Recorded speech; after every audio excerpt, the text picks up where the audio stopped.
Hello mga kapatid, kumusta po? So mga quick live lang po tayo sa ngayon mga kapatid. So natapos na tayo sa ating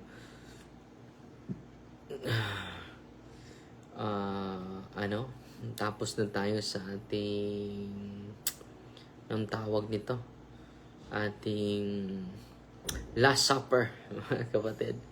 So, ang pag-ibig at kapayapaan ni Kristo maghari sa puso at damdamin natin. So, mag-ano muna tayo. Cellphone muna tayo ngayon. Hindi tayo nakagawa ng mga notes. So, ito yung isi-share ko sa inyo, mga mahal ko na kapatid. Sa gabing ito, alas 8, magpakumpisal tayo. Bukas din yung confession natin. So, ang pag-usapan natin ngayon, ito po, no?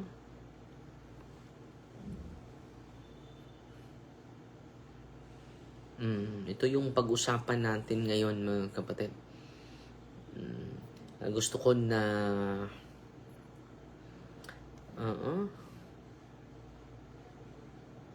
pag-usapan itong guide for confession, mga kapatid. So, dalian lang natin, no?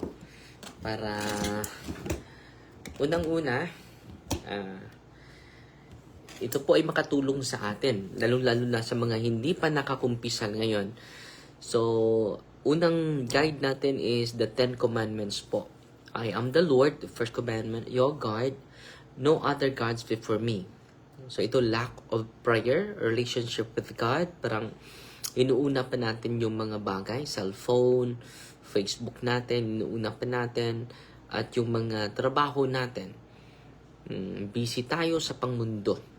Pero sino ba yung busy tayo sa mga trabaho, overtime dito, overtime doon, at hindi na tayo makapagsamba? Doubting and rejecting God. Ito po ay kasalanan base sa first commandment. No? Superstition. So, mga feng shui, yung mga lucky charm, no, superstition po yun. And then yung occult practices, paglapit sa mga albularyo, against the first commandment yun. Tarot card, witchcraft, spiritism, yung mga spiritista, traditional cures, okay? Or loving money, power or things more than God. Ito po yung kasali dito sa first commandment. Ano pa? Sa second commandment, sa 10 commandments, you shall not take the name of the Lord your God in vain. Yung blasphemy, mga kapatid. Ginagamit mo yung pangalan sa Panginoon, no? Binablaspheme mo yung pangalan ng Diyos. Using God's name carelessly or in anger. So, against yun sa first commandment. No, a second commandment. False oaths and breaking promises made to God. Yung false oaths natin, ginagamit natin yung pangalan ng Panginoon. Pero, hindi pala totoo yung sinasabi natin. Ano pa? Itong breaking promises made to God. Yung mga promises natin sa Panginoon na hindi natin tinupad. So, mananagot tayo dyan sa huling mga araw. Okay? Sa pangatlo, keep holy the Lord's day. Missing Sunday Mass without valid reason.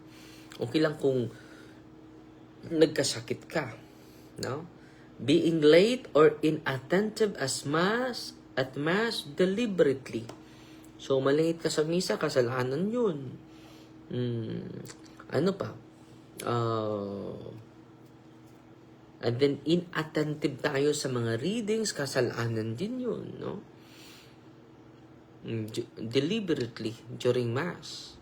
Treating Sunday as just an ordinary day without honoring God. Uy, delikado. Kung i-consider natin yung Sunday na ordinary day, hindi po ito ordinary day, mga kapatid. No? It is a holy day of obligation. mga kapatid ko. So, keep holy the Lord's Day. Yan po yung gusto ng Panginoon. Bakit? 6 na araw yung atin eh. Yung pagtatrabaho natin. Isang araw lang. No? So, gusto natin, first to third commandment, first, second, third, it is our expression of our love to God. Okay? Yung first, second, third commandments. So, dito naman tayo sa 4 to 10 commandment ay loving our neighbor. Una, honor your father and mother. Disobedience and disrespect toward parents. Kapag sasagutin lang natin yung ating mga magulang, pwede naman natin sila mag-express tayo ng ating mga idea with the aura of respect, mga kapatid. Neglecting family duties. Yung tatay ka, nanay ka, pero pinabayaan mo yung anak mo. Parang namumuhay ka na single, no? No, neglecting family duties. Kasalanan po 'yon. Lack of care for elderly parents. Kung tayo ay lalaki na at yung mga magulang natin ay tatanda na, parang hindi na tayo nangungumusta. Binablock natin sila, no? Dahil galit tayo, may trauma tayo. So, lack of care. Mananagot tayo sa first commandment dito. Ano pa? Rebellion, ingratitude. Mag-rebelde tayo mga anak sa ating mga magulang. Mananagot tayo sa Diyos. Balang araw, hindi siguro ngayon, pero balang araw mananagot si Father Darwin. Mananagot tayo lahat. 5, you shall not kill. Huwag kang pumatay. Hatred, anger, revenge is a violation against the first commandment. Kaya si San Pablo, nung sabi ni San Pablo, ang ganda ng sinabi ni San Pablo, basahin natin. Ephesians chapter 5 verse 26. Basahin natin mga kapatid. Maganda po itong reminder ni San Pablo sa atin upang kanyang pakabanalin ito. Hindi pala ito. 4 pala. Ephesians chapter 4 verse 26. Kalimot. Ito. Magalit kayo at huwag kayong mangagkasala. Huwag lumubog ang araw sa inyong galit. So, pwede tayo magalit ngayon, pero huwag ipahintulot na lulubog yung araw. Galit ka pa rin. Okay? Bakit hindi ba? Hindi na-charge tong cellphone ko, mga kapatid. Wait muna. Para ma-charge. Okay. Charge ko muna yung cellphone ko.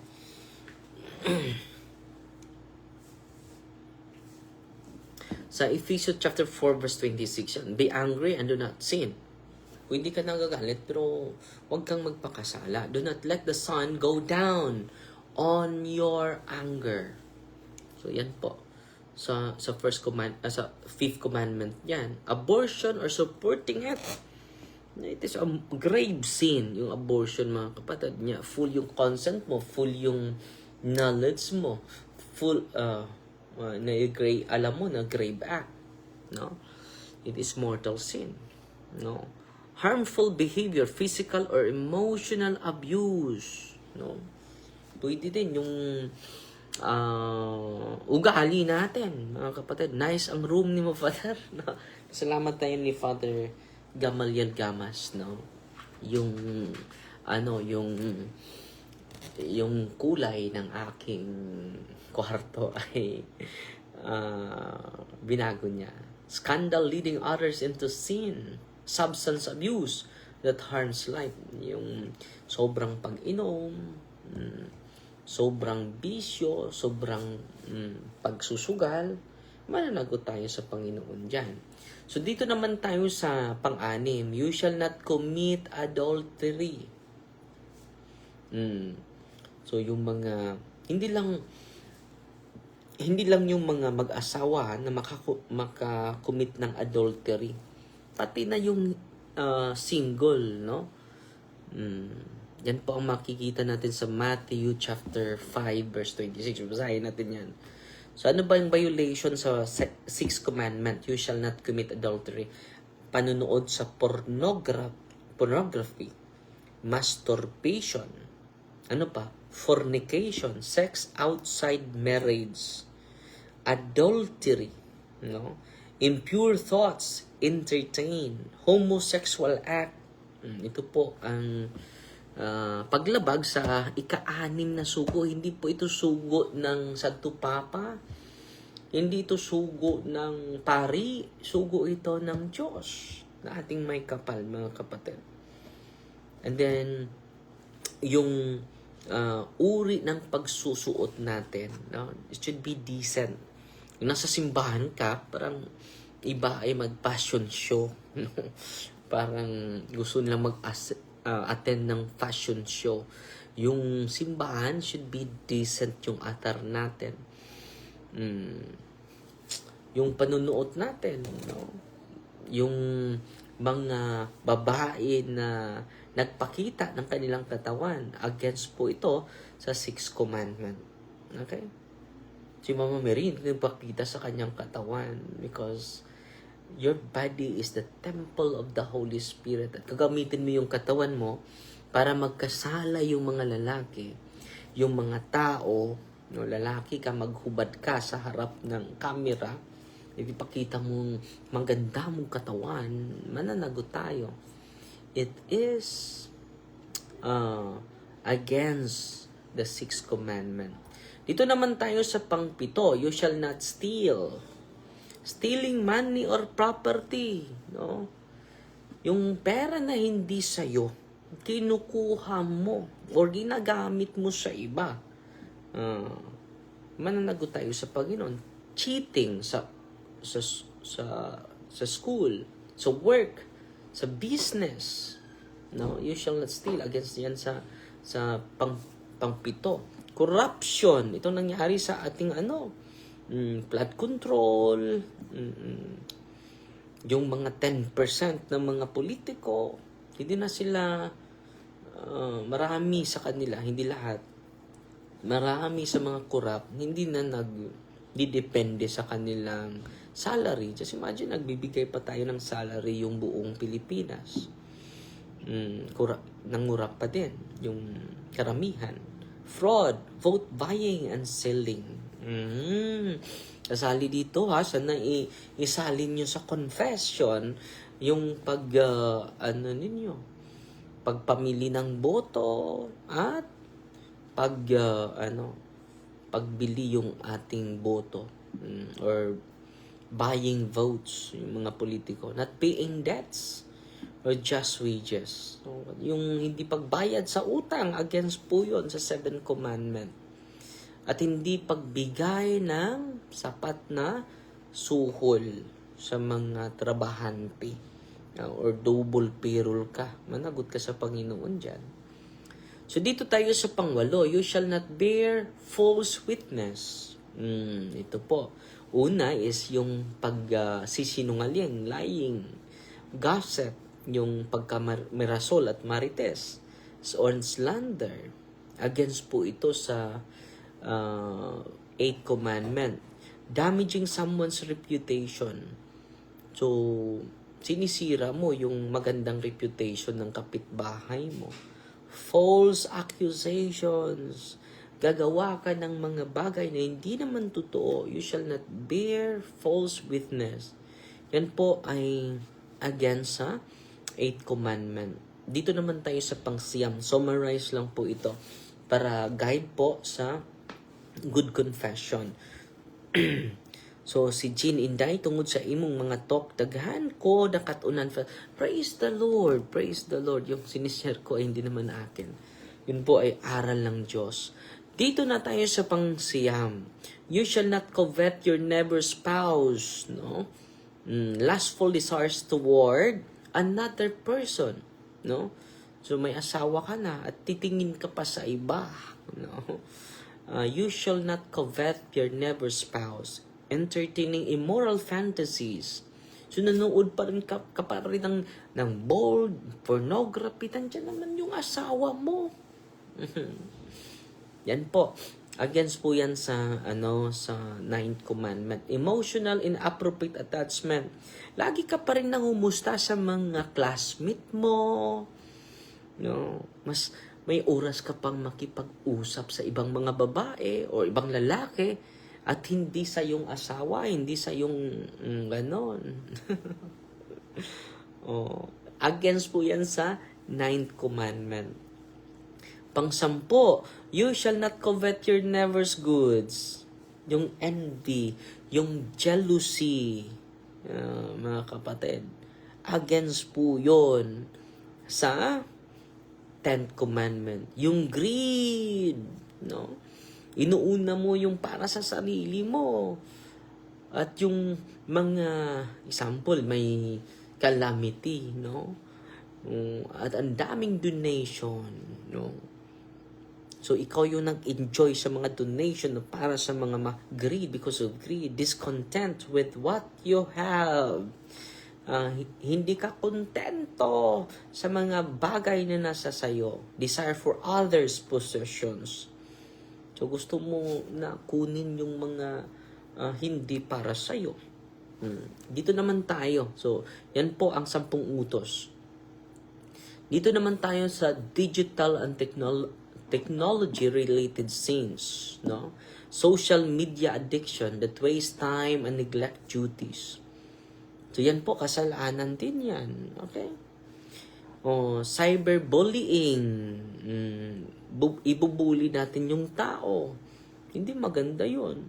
Na trolls, hateful comments. Kung magko-comment tayo, parang dinidegrade natin, humiliate natin yung tao. Hindi maganda yon. Sharing fake news and misinformation. Alam mo naman na hindi tama. Sinishare mo pa rin. Kasalanan yun. Watching immoral content online. Including na dito ang pornography, violence, digital piracy, mga movies, mga pirated movies, software, music. Kasalanan din yun. Technology, take note technology becomes sinful when it leads us away from truth, charity, and responsibility. No, sins against truth and integrity. Ano po ito? Creating fake identity sa Facebook. No?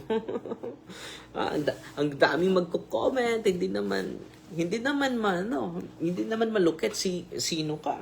Dahil hindi naman yung mukha mo sa Facebook ay hindi totoo. Creating fake identities. Cheating using AI or technology. So, yung mga ginagamit mo, aminin mo na sa'yo. No? Manipulating images and information to deceive. Pwede ang intention mo sa pag-create mo, sa pag-post mo is to deceive. No? To humiliate someone. Yan po. Online scams, fraud, and exploitation. Madami po ito ngayon. No? Magsisipo. Dapat magsisipo tayo sa mga kasalanan. Saan yung mga kasalanan na relate sa atin.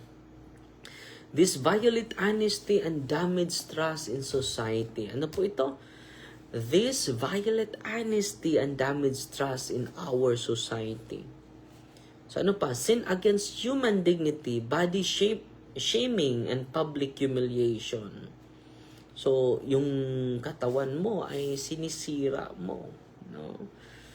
And then public humiliation. Cancel culture, driven by hatred rather than justice. So, ini-block mo na yung mga taong hindi mo gusto. I-block ko na kayo. Cancel. Hindi ko na kayo i-consider na mga tao. No? Cancel culture. objectifying persons, especially in media and online. Parang naging object na yung tao sa'yo, hindi na person. Violation po yun. Dahil yung human dignity natin is beyond compare. No? Disrespect toward life and dignity of others. No? Every person is made in the image of God, never an object. So, immeasurable po yung dignity natin, mga kapatid. Ano pa? Sin of consumerism and materialism. Lagi ka na nagpipiknik. Excessive shopping and attachment to luxury. Kailangan luxurious yung watch ko. Luxurious yung mga damit ko. Mga branded lahat. Excessive shopping and attachment to luxury. Kasalanan yun. Consumerism, bro. Consumerism yun. Ano pa? Materialism yan. No? Envy fueled by social media lifestyles. Grabe yung inggit mo. Oh, sana maging ganun ako sa kanya. Stop comparing yourselves. Wastefulness, food, resources, money. So, yung resources mo ay wini-waste mo, no? Anong Tagalog ng giusikan. Living only for comfort and pleasure. Enjoy life. Yan po ay scenes of consumerism and party. Modern culture often promotes more, but the gospel calls for simplicity. No? Gusto mo i-accumulate lahat, kukunin lahat, mga kapatid. But the gospel promotes and invites us to simplicity. Sin against creation or environment, pollution, and improper waste disposal. No? Kahit saan ka lang magtapon ng basura. So si Archbishop Abitoy sa atin ng proper disposal po.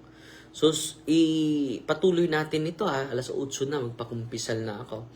And then pasalamat lang ako sa mga star senders natin ngayon. Si Lini Palcunit. 500 stars. Wow, salamat po. Sarah Myth Dulanas, 100 stars. Ay, salamat po kapatid. At si Jocelyn Palmeras. Magandang hapon, Father. Mag-bless po ba kayo ng sacramental? Kasi wala na holy water. Wala pong blessing ngayon, kapatid. After na sa Holy Week. So, nagpadala sa atin ng 500 stars. Ay, salamat kapatid Si Brother Manuel. Salamat Brother Manuel. Nagpadala ng 110 stars. Si Divina Graham. Nagpadala ng 100 stars. Si Sister Gladys Antilli Pinili, 100 stars. Salamat po. So magpatuloy po ako. Kung maaga ako matapos ngayon, mag-vigil pa tayo with Mama Mary after this. At sana po may natutunan kayo sa live natin ngayon. In the name of the Father, and of the Son, and of the Holy Spirit, Amen. Our Father, who art in heaven, hallowed be thy name.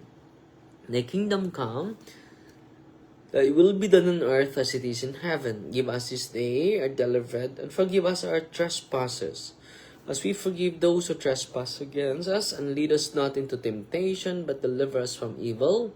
Amen. Hail Mary, full of grace, the Lord is with you. Blessed are you among women, and blessed is the fruit of the womb, Jesus. Holy Mary, Mother of God, pray for us sinners, now and the hour of our death. Amen. In the name of the Father, and of the Son, and of the Holy Spirit. Amen. Si Inday Pauls, nagpadala ng 50 stars, additional 50 stars. Magbasa lang tayo ng ilang komento. Maayong gabi, Father, watching from Negros Oriental, si Tonsky Mariano Gutual. Si Anisha Oro Inok, nagtanaw na to. Si Ate Marife Dalapo, kumusta te? Ya, sa Lantang, Valencia, Bohol. Si Sister Gladys Pinili Santilan, si Gretchen Cosme Tugunon, Himisa Makahilos, ang tanaw na to, si Paz Palaban, June Mangguad. So, yun lang po Sa Fight Team Maria Tatak FD with a humble